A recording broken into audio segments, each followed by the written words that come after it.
Ayan po. Yan na po yung sinasabi ko po mga kabida, no? Meron na pong nag-over the backhound data, no? Pangalawang beses na po ito. Mula sa alyansa papuntang, hindi ko pa alam kung papuntang ano ba ito, PDP Laban o Independent mga kabida. Ito po, pag-usapan po natin, ano, ito hong post po mga kabida ni Chinglo. Okay? Nakaka-intriga po ito, ano? Itong post po ni Chinglo po mga kabida kung saan po ay kitang-kita po ano, ito hong si Camille Villar, kasama po itong si Manny Villar po mga kabida, no? At ito hong si Vice President Sara Duterte, ano po, na nasa loob po ng isang photo studio. Okay? Anong ibig sabihin po dito? Naka-fist bump pa po, ano? Yan o, ipapakita ko po sa inyo. Ayan po, tatlo po sila. Naka-fist bump. Okay? Tapos yung pangalawang picture po mga kabida, parang nasa loob po ng studio po yan, ano? Okay? Now, anong ibig sabihin po dito? Ito hong pagsama po ni Camille, Manny, at ito hong si Vice President Sara Duterte. Udyat po ba ito mga kabida na nag-over the backhound na po ito hong si Camille Villar mula sa Alyansa para sa Bagong Pilipinas, ano? Okay? Kung maalala po ninyo ang unang nag-over the backhound po ito hong si Senator Amy Marcos. Ano? Umalis po ito mula sa Alyansa para sa Bagong Pilipinas, mga kabida.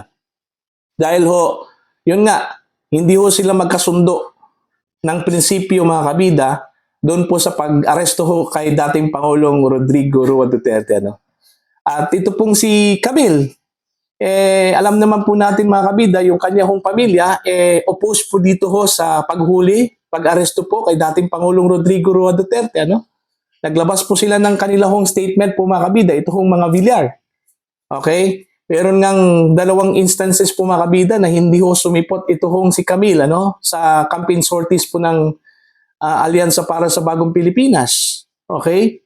Kaya nga, yun din yung panahon po mga kabida na hindi ho binanggit ni Pangulong Marcos yung mga pangalan po ni na Senator Amy Marcos at ito hong si Camille Villar. Alright? Now, yun, ugong lang po yun, ano? May mga umugong po na balita na aalis daw ito hong dalawa. So, yun nga, nangyari. Umalis po itong si Amy at ang naiwan po ito hong si Camille. Pero ngayon po, dito sa picture na ito na pinost po mga kabida ni Chinglo, okay, 11 hours ago yung kanya hong post. Okay, yun nga, kasama po itong si Manny, si Camille at saka si Vice President Sara Duterte na naka-fist bump po mga kabida.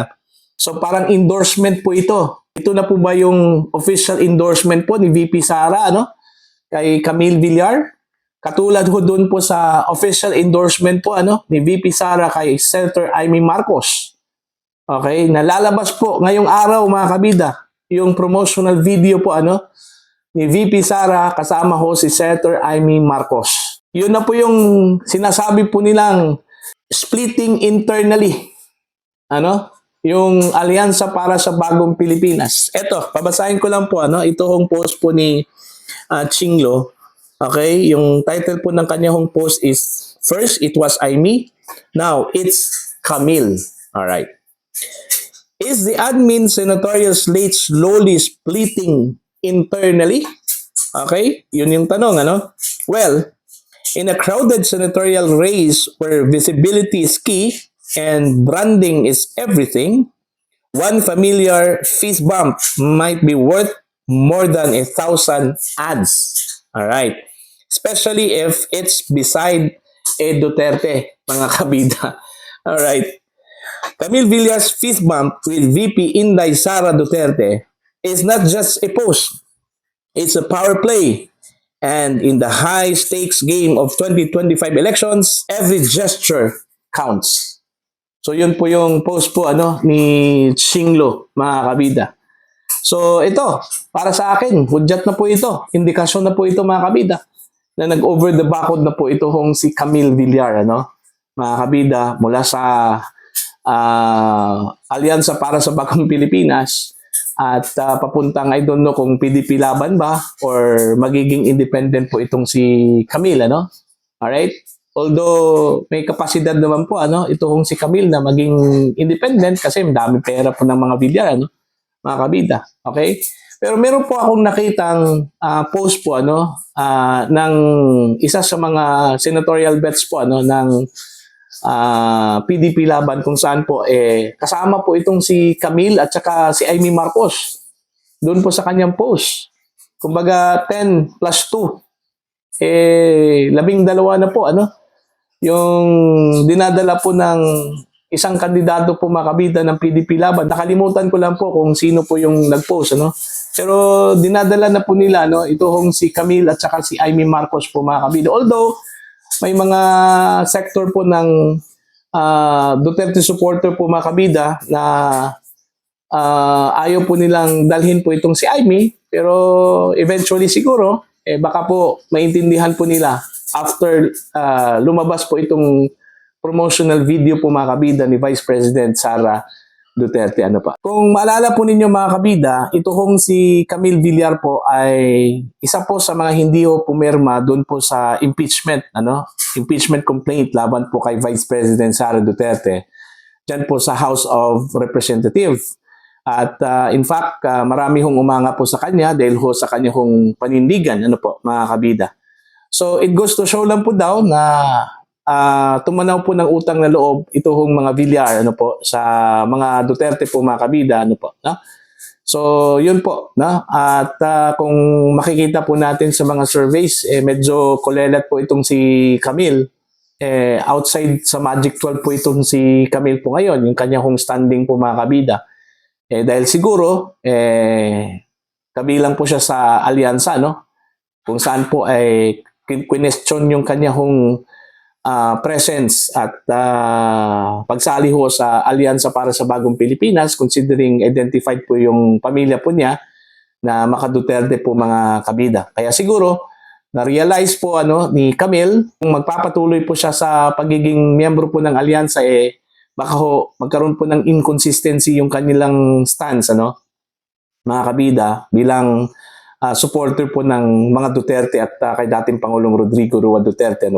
So yun po. At yun, na-realize siguro ni Camille yung mga issues po na lumabas po ngayon hounding the presidency of President Marcos So titingnan na lang po natin mga kabida yung mga ganap po update dito ho sa official promotional video na ilalabas po most likely matapos pong nag-photoshoot ito hong si VP Sara kasama po si Camille Villar mga kabida. Okay?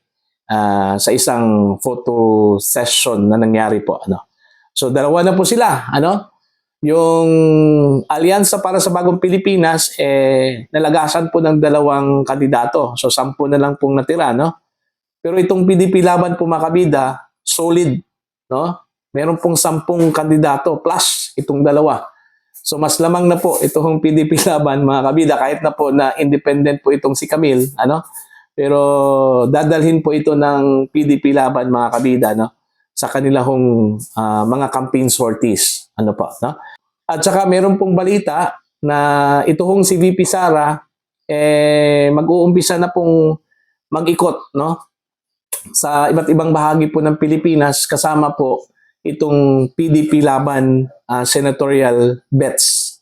Okay, bilang halili po sa kanyang ama na si dating Pangulong Rodrigo Roa Duterte po mga kabida. So, yun lang po ang update. Okay? Para po sa inyo, anong tingin po niyo dito ho sa panibagong pasabog po ito hong pagtalon ni Camille Villar mula sa Alyansa para sa Bagong Pilipinas at pagiging independent po ako. I guess ako sure po ako na independent po yung candidacy po ngayon ni Camille at hindi po ito sasali po sa PDP Laban unless siguro kung i-adapt po ito mga kabida ng PDP Laban ni Senator Robin Padilla na siyang presidente po ng naturang partido po mga kabida. So titingnan lang po natin kung i-endorso ba ni Senator Robin ito hong si Camille katulad po kay Senator Amy Marcos. Okay, para po sa inyo. Sa mga gusto kong mag-comment at meron pong magandang idea po mga kabida, you can comment down sa mga hindi pa po subscriber sa aking channel. Please subscribe, just click the subscribe button, click the notification bell, click all para updated po kayo sa aking mga uploads. Maraming salamat po sa inyong lahat.